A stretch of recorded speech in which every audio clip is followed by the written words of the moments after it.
Hello दोस्तों, स्वागत है आपका क्रेजी जैक ट्यूटोरियल की एक और नई क्रेजी सी वीडियो में। मैं हूं गौरव और आज की इस वीडियो में मैं आप सभी लोगों को सिखाने जा रहा हूं कक्षा 10 के गणित से प्रश्नावली 7.1 के क्वेश्चन नंबर 5 को। दोस्तों, क्वेश्चन नंबर 5 से पहले के जितने भी क्वेश्चन हैं सबके जो लिंक हैं वो आपको 7.1 की प्लेलिस्ट में मिल जाएंगे और प्लेलिस्ट की लिंक आपको डिस्क्रिप्शन बॉक्स में मिल जाएगी या फिर यहाँ पर आई बटन में भी आ रही होगी, तो यहाँ पर आप सिर्फ टैप करके सभी वीडियोज़ को देख सकते हो। ठीक है, मतलब क्वेश्चन नंबर 1 से 5 तक के अभी तक के सभी वीडियोज़ को देख सकते हो। और अगर आप सभी ये वीडियो लेट से देख रहे हो तो मैंने और भी डाल दिए होंगे, आगे के प्रश्न भी करवा दिए होंगे, तो आप उन्हें भी देख लेना। ठीक है, तो आज की इस वीडियो में हम क्वेश्चन नंबर 5 को करेंगे। क्वेश्चन नंबर 5 में हमको कहा गया है किसी कक्षा में 4 मित्र बिंदुओं ए, बी, सी और डी पर बैठे हुए हैं। यहाँ पर आप सभी यहाँ पर जैसा कि आकृति 7.8 में दर्शाया गया है, ये आपकी आकृति 7.8 है। यहाँ पर आप सभी देख रहे हो कि ये मित्र हैं, ये अपना ए है, बी है, सी है और डी है। ये अलग अलग बिंदुओं पर ग्राफ पर बैठे हुए, अपना ग्राफ है। देखिए यहाँ पर 1 से 10 तक जा रहा है, इधर भी 1 से 10 तक जा रहा है 0 से। ठीक है, तो अब देखिए आगे क्या कहा जा रहा है। चंपा और चमेली कक्षा के अंदर आती हैं और कुछ मिनट तक देखने के बाद चंपा चमेली से पूछती है, क्या तुम नहीं सोचती हो कि ABCD एक वर्ग है? चमेली इससे सहमत नहीं है। दूरी सूत्र का प्रयोग करके बताइए कि इनमें से कौन सही है। ठीक, तो हमको क्या कहना है, हमको क्या करना है कि आपको ये बिंदु दिए गए हैं, ये ग्राफ दिया गया है, तो ये ए का आपको निर्देशांक, बी का निर्देशांक, सी का, डी का इस प्रकार से ज्ञात करना है और उसके बाद सबके बीच की आपको दूरी निकालनी है और यह ज्ञात करना है कि क्या ये वर्ग है कि नहीं है। अब वर्ग देखिए, वर्ग क्या होता है? वर्ग यानी कि अपना स्क्वायर, इस प्रकार से वर्ग यानी कि बिल्कुल चौकोर शेप। तो यहाँ पर अपना ए होगा, मान लीजिए ए इधर बैठ गया, ठीक है, बी को मैं यहाँ बिठा देता हूँ, सी यहाँ बैठ गया और डी यहाँ बैठ गया। यहाँ पर थोड़ा सा अलग है, हाँ इस प्रकार से है ABCD, ऐसा भी चलेगा। तो इस प्रकार से ये वर्ग होता है, मतलब कि और यहाँ से यहाँ तक की दूरी मैं मान लेता हूँ तो 5 है, और यहाँ से यहाँ तक की भी दूरी 5 है, यहाँ से यहाँ तक की भी दूरी 5 है और यहाँ से यहाँ तक की भी दूरी 5 है। जब सबकी दूरियाँ मिल जाती हैं, बराबर आती हैं, तो वो हमारा वर्ग कहलाता है। यानी कि A से B तक की दूरी बराबर, B से C तक की दूरी बराबर, C से D तक की दूरी बराबर और D से A तक की दूरी बराबर, तो हम उसे वर्ग कह सकते हैं। चाहो तो आप सभी विकर्णों को भी ऐड कर सकते हो। विकर्ण यानी कि अपने यहाँ से यहाँ तक की दूरियाँ, ये जो है आपकी A से C तक की और B से D तक ये जो है अपना, ये अपने विकर्ण कहलाते हैं। ठीक है, तो इनकी दूरियों को भी आप सभी ऐड ऑन कर सकते हो। ज़रूरत नहीं है अगर ये मिल गया तो ये भी मिलेगा ही। ठीक है, तो इस प्रकार से हम लोग सिर्फ क्या करेंगे कि इससे इसकी दूरी, B से C की दूरी, C से D की और D से A तक की इतनी दूरियाँ ज्ञात करेंगे और सब बराबर आ गए तो ये हमारा वर्ग कहलाएगा। ठीक है, सबसे पहले हम लोगों को निर्देशांक चाहिए होंगे, तो ये आपका ग्राफ आपको दिया गया है 0 से 10 तक, 0 से 10 तक। तो यहाँ पर देखिए A का निर्देशांक होगा अपना, देखिए सबसे पहले तो हम लोग इधर ये x अक्ष होता है, ये y अक्ष होता है, तो x पर A है अपना 3 पर और y है 4 पर, यानी कि 3,4 A के निर्देशांक है। तो अब हम लोग लिखना शुरू करते हैं। पेज को थोड़ा सा ऊपर कर देता हूँ दोस्तों। ठीक है, यहाँ से अपन यहाँ से लिखना शुरू करते हैं। ठीक है, तो यहाँ से मैं लिख देता हूँ हल।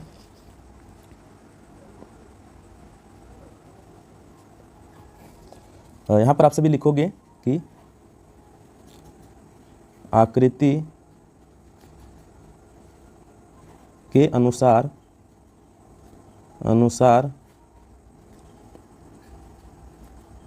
स्पष्ट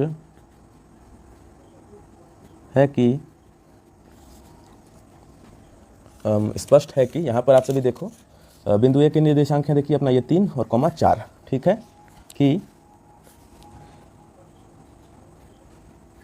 ए के निर्देशांक हैं, ए के क्या हैं अपने, तो ए के हैं, आप सभी ऐसे भी लिख सकते हो, यहाँ पर ए लिख करके ब्रैकेट बना करके और लिखो आप सभी 3,4 है, तो 3,4, ये 3 अपना x अक्ष और 4 y अक्ष पर। पुनः हम लोग बी के लिए भी लिखेंगे, बी के निर्देशांक, बी आप सभी देखिए, तो बी है अपना यहाँ पर 6 पर और यहाँ है 7 पर, तो ये हो जाएगा अपना 6,7। ठीक है, पुनः हम लोग सी के लिए करेंगे, तो सी देखिए, सी है यहाँ पर अपना 9 पर और यहाँ है 4 पर, तो ये हो जाएगा 9,4। ठीक है, और अंतिम में हम लोग डी लिखते हैं, डी है अपना देखिए यहाँ पर, ये अपना 6 पर और यहाँ 1 पर, तो ये हो जाएगा दोस्तों 6,1। बाहर थोड़ी बारिश है हल्की फुल्की, तो उसकी जो नॉइसेस हैं, हवा चल रही है, तो उसको आप सभी प्लीज़ इग्नोर करना। ठीक है, तो यहाँ पर इतना हम लोगों ने सबसे पहले जो अपना फर्स्ट स्टेप था उसको क्लियर कर लिया। हम लोगों ने जो यहाँ पर कोऑर्डिनेट्स हमको दिए गए थे, ये जो निर्देशांक दिए गए थे सबके, उनको लिखा। अब हम लोग एक दूसरे के बीच की दूरियाँ ज्ञात करेंगे, जैसे ए से बी तक की दूरी AB, बी से सी तक की दूरी BC, सी से डी तक की दूरी CD और डी और ए तक की दूरी DA। ठीक है, सबको हम लोग ज्ञात करेंगे। तो हम लोग सबसे पहले लिखेंगे, अब दूरी सूत्र से तो AB की दूरी अपनी क्या होगी, तो AB की दूरी होगी अपनी रूट अंडर या फिर under root x2 minus x1 का square plus y2 minus y1 का स्क्वायर। ठीक है दोस्तों, ये जो प्रश्न है वो बहुत ही ज़्यादा इंपॉर्टेंट है आपके एग्जाम में, लॉन्ग आंसर क्वेश्चन में ये आपको दिया जा सकता है, यानी कि 3 नंबर के या फिर 5 नंबर के, डिपेंडिंग ऑन बोर्ड्स। ठीक है, बोर्ड्स पर क्यों डिपेंड करते हैं, क्योंकि कुछ बोर्ड्स के अपने यूपी बोर्ड का अलग पैटर्न होता है, झारखंड बोर्ड का अलग होता है, बिहार बोर्ड का। तो इस प्रकार से जैसे आपको लॉन्ग क्वेश्चन होंगे, लॉन्ग में ये आएगा। ठीक है, ऐसा प्रश्न है, ये अच्छा प्रश्न है, तो इसको आपको जरूर से अच्छे तरीके से 2-3 बार रिवीजन कर लेना। तो अब देखिए हम लोग यहाँ पर क्या करेंगे आगे कि अब हम लोग यहाँ से निर्देशांक लेंगे। ये तो आपसे बहुत ही बेसिक सी चीज़ें आप जानते ही होंगे। तो हम लोग पहले x2, ये x1, y1, x2, y2 इसके निर्देशांक जो है अपने यहाँ पर मान जो है उनको रखेंगे। तो ए बी बराबर में फटाफट से रख दे रहा हूँ और आपको समझाते भी जा रहा हूँ। ठीक है, x2 के निर्देशांक देखिए b में अपना ये है अपना 6, माइनस x1 का है 3 इसका स्क्वायर, प्लस में y2 का देखिए है 7, माइनस में 4 इसका स्क्वायर। ठीक है, पेज को मैं थोड़ा सा ऊपर कर रहा हूँ। ठीक है, अब देखिए तो अब हम लोग इसको हल करेंगे तो बराबर में आएगा, रूट लगा देंगे, रूट रहने देते हैं। 6 में से 3 गया 3 का स्क्वायर, 7 में से 4 गया 3 का स्क्वायर। तो 3 का स्क्वायर होता है अपना 3 तिया 9 और यहाँ भी 3 तिया 9। ठीक है, तो अब जो है हम लोग यहाँ पर लिखेंगे कि ए बी की दूरी जो है वह आया अपना रूट में 18, 9 और 9 18। अब ये जो रूट 18 है इसको हम लोग दूसरे तरीके से भी लिख सकते हैं। कैसे लिखेंगे, जैसा कि ये रूट 18 है ना, इसका हम लोग गुणनखंड कर सकते हैं, अभाज्य गुणनखंड कर सकते हैं। तो अपने को मिलेगा 2 से पहले काट देंगे तो 9 दूनी 18, फिर 3 तिया 9 और 3 एकम 3। तो ये इस प्रकार से गुना में बना। तो इसको हम लोग ऐसे भी लिख सकते हैं कि ए बी बराबर में रूट क्या है 2 गुने 3 गुने 3। अब 3 का यहाँ पर जोड़ा बन रहा है तो ये रूट से बाहर आ जाएगा। तो फाइनली ए बी को हम लोग लिख सकते हैं ए बी बराबर में 3 और 3 का जोड़ा बना तो ये 3 अपना बाहर आ जाएगा और रूट में बच जाएगा अपना 2, 3 रूट 2 इकाई। इकाई लिखना बहुत ही इंपॉर्टेंट है। तो ये ए से बी तक की दूरी अपनी आ गई। अब हम लोग लिखेंगे यहाँ पर आप सभी एक लाइन भी लिख सकते हो कि इसलिए ए बी की दूरी 3 रूट 2 इकाई है। ठीक है, अब हम लोग आगे का हल करेंगे। आगे हम लोग लेंगे किसको, जैसा कि हम लोगों ने ए से बी तक की दूरी ज्ञात कर दी, अब हम लोग बी से सी तक की दूरी ज्ञात करेंगे। तो हम लोग बी से सी तक की दूरी ज्ञात करेंगे। यहाँ पर लिखेंगे पुनः दूरी सूत्र से। अगर आप सभी को मेरे पढ़ाने का स्टाइल अच्छा लग रहा होगा, आप सभी को सारी चीज़ें समझ में आ रही होंगी, तो प्लीज़ जो आपका वीडियो है उसको यार फटाफट से आप सभी लाइक कर दो। और चैनल पर आप सभी में से जितने भी नए लोग हो या फिर पुराने भी हो और अभी तक सब्सक्राइब नहीं किया है तो सब्सक्राइब करके जो बेल वाला आइकन है उसको दबा करके ऑल पर सेलेक्ट कर देना। इससे आपको आगे आने वाली वीडियो की नोटिफिकेशन मिल जाएगी और आप सभी वहाँ से जा करके वीडियो देख पाओगे। अगर नोटिफिकेशन नहीं चाहिए तो सिर्फ सब्सक्राइब करके छोड़ देना। ठीक है, सब्सक्रिप्शन सेक्शन से जाकर के आप फिर भी देख सकते हो। तो हम लोग यहाँ पर लिख चुके हैं पुनः दूरी सूत्र से। हम लोग BC की दूरी निकालेंगे। BC की दूरी भी उसी प्रकार से निकलेगी। BC बराबर में दूरी सूत्र का उपयोग करेंगे। दूरी सूत्र होता है अपना x2 माइनस x1 का वर्ग यानी कि स्क्वायर, प्लस में y2 माइनस y1 का स्क्वायर। ठीक है, हम लोग यहाँ से फटाफट से करेंगे, बिल्कुल भी टाइम नहीं लेंगे। तो BC बराबर में होगा अपना रूट, यहाँ पर मैं पहले से ही लगा देता हूँ। और अब यहाँ पर हम लोग x2 और इसके मान जो हैं वो फटाफट से रखते हैं। ठीक है, तो अपने यहाँ पर हैं, यहाँ पर आपसे ऊपर देखिए, ये आपसे देख सकते हैं बी और सी के, ये अपना x1, ये y1, x2, y2 मैं रख दे रहा हूँ। आप सभी अपने कॉपी में नोट करना, तो वहाँ पर आप सभी ध्यान से देख लेना। ठीक है, यहाँ पर मैं फटाफट से रख दे रहा हूँ मानों को। तो अब सबसे पहले यहाँ पर आएगा अपना x2 यानी कि 9 माइनस 6 का स्क्वायर, प्लस में यहाँ से आएगा अपना 4 माइनस 7 का स्क्वायर। तो BC बराबर में होगा अपना यहाँ पर 9 में से 6 गया 3 का स्क्वायर, प्लस में 4 में 7 नहीं जाएगा, 7 में 4 जाएगा, ये बचेगा 3 माइनस 3 इसका स्क्वायर। तो माइनस क्यों आपको पता है, क्योंकि माइनस वाली संख्या बड़ी है अपनी, माइनस के साथ मतलब इसके बगल वाली संख्या। तो वापस से ये वही आ गया अपना, उसी प्रकार से आ रहा है, ध्यान से आप देखिए। BC बराबर में आएगा रूट में 3 तिया 9, प्लस में माइनस 3 गुना 3 9 ही होता है, क्योंकि माइनस माइनस कट जाएगा। तो ये बराबर में आया रूट 18, और इसको हम लोग लिख सकते हैं या 3 रूट 2 इकाई। ठीक है, तो 3 रूट 2 इकाई इसका भी आ गया और इसका भी अपना 3 रूट 2 इकाई ही आया था। तो हमारा जा रहा है, सही जा रहा है। तो अब BC हो गया अपना। अब हम लोग C से D तक की दूरी निकालेंगे। तो दोस्तों जो अपना C से D तक का दूरी है उसको हम लोग इधर निकालते हैं। ठीक है, CD के निर्देशांक आपको पता है 9,4 और D के लिए 6,1। अब हम लोग डायरेक्टली रखते हैं पुनः दूरी सूत्र से। ठीक है, दूरी सूत्र से हम लोग वापस आ चुके हैं। तो दूरी सूत्र अपना इस बार हम लोग लगाएंगे CD के लिए। तो CD बराबर में आएगा अपना इधर अपना रूट में x2 माइनस x। ये लिखना अच्छा ही होता है, अच्छा लगता है देखने में, एग्जामिनर को इंप्रेस करता है। तो x2 माइनस x1 का स्क्वायर हो गया, प्लस में y2 माइनस y1 का स्क्वायर। ठीक है, हम लोग मान रख देते हैं, आप सभी तो रख ही लोगे। ठीक है, बिल्कुल भी मुश्किल चीज़ नहीं है ये, आप सभी खुद से ट्राई करना, प्रश्नों को 2 से 3 बार बनाना, आपको अच्छी तरीके से आ जाएगा। तो यहाँ पर हम लोग बराबर का निशान लगाते हैं और इसको फटाफट से हल करते हैं। तो x2 के स्थान पर आएगा अपना क्या, x2 के स्थान पर आएगा अपना 6 और x1 के स्थान पर 9 इसका स्क्वायर, प्लस में y2 के स्थान पर 1 - 4 इसका स्क्वायर। वापस में हम लोग यहाँ पर CD बराबर में लिख लेते हैं, रूट हम लोग यहाँ पर लगा देते हैं। तो 6 में से 9 तो नहीं जाएगा, 9 में से 6 जाएगा और माइनस का संख्या बड़ा है तो माइनस का 3 आ जाएगा। यहाँ भी सेम चीज़ होगी। ठीक है, तो ये आ गया अपना CD बराबर में -3 का स्क्वायर 9 प्लस -3 का स्क्वायर 9।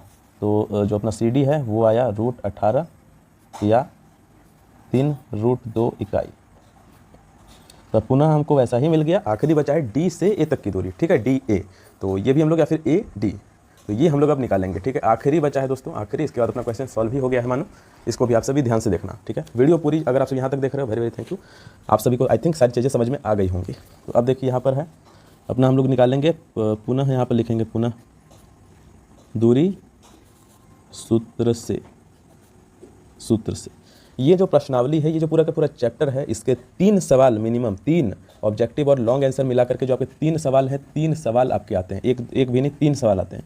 तो 3 या प्लस ही होंगे, माइनस नहीं होंगे, 3 से कम सवाल नहीं ही आते हैं। ठीक है, तो बहुत ही इंपॉर्टेंट चैप्टर है। पूरा आपको प्लेलिस्ट मिल जाएगी डिस्क्रिप्शन बॉक्स में, वहाँ से जाकर के जरूर से आप सभी देखना। ठीक है, तो ये पुनः दूरी सूत्र से मैंने लिख दिया है। अब इसके आगे का हम लोग याद करते हैं। तो हम लोग निकाल रहे हैं AD या फिर DA, जो भी लिखो आप सभी AD ही लिखो, सही क्रम लगता है। तो AD बराबर में है ये अपना x2 - x1 का स्क्वायर प्लस में y2 - y1 का स्क्वायर। तो हम लोग यहाँ पर लिखेंगे AD बराबर में रूट में x2 है अपना, यहाँ पर आ जाएगा अपना क्या, x2 आ जाएगा अपना,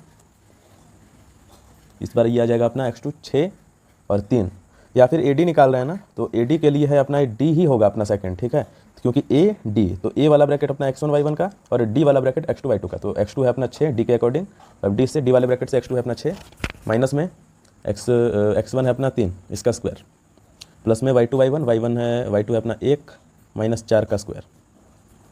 तो ये अपना 6 से 3 तो अपना घट गया, पहले ये AD बराबर में कर लेते हैं। 6 में से 3 गया 3 का स्क्वायर, प्लस में 1 में 4 गया -3 का स्क्वायर। ठीक है, तो AD बराबर में आएगा अपना 3 का स्क्वायर यानी कि 9 प्लस में -3 का स्क्वायर यानी कि 9। तो AD बराबर में होगा अपना √18 या क्या हम लोग लिखेंगे कि 3√2 इकाई। ठीक है दोस्तों, तो यहाँ पर अपने सारी दूरियाँ हो चुकी हैं। अब हम लोग जो है एक छोटा सा लाइन लिखेंगे जो कि बहुत ही ज़्यादा इंपॉर्टेंट है। चूँकि AB बराबर में BC बराबर में CD बराबर में AD, यहाँ पर मैं थोड़ा सा लिखता हूँ, यहाँ सभी दूरियां आपस में, मैं इस प्रकार से लिख रहा हूं ताकि आपको याद रहे। ठीक है, यहाँ सभी दूरियां आपस में समान हैं या फिर बराबर हैं, समान हैं, इसलिए चंपा सही है। ठीक है, चंपा सही है और ABCD एक वर्ग है। ठीक है, इस प्रकार से अपना जो क्वेश्चन है वो समाप्त हो चुका है। आई होप आपको एक्सप्लेनेशन अच्छा लगा होगा, आप सभी पूरा क्वेश्चन अच्छे तरीके से समझ गए होंगे। आप सभी चाहो तो यहाँ पर विकर्ण वाले भी ऐड कर सकते हो, यानी कि AC और BD, उसको भी आप सभी ऐड कर सकते हो, पर उसकी ज़रूरत है नहीं, क्योंकि इतना से भी आपका काम चल जाएगा। काम क्या, आपको फुल मार्क्स मिल जाएंगे। ठीक है, क्योंकि ये भी आपका पूरा एकदम एग्जैक्ट आंसर है। ठीक है, सो चलिए दोस्तों, अब मिलते हैं अगली वाली वीडियो में। लाइक सब्सक्राइब आप सब जरूर से कर दीजिएगा। तब तक चलिए, जय हिंद, वंदे मातरम।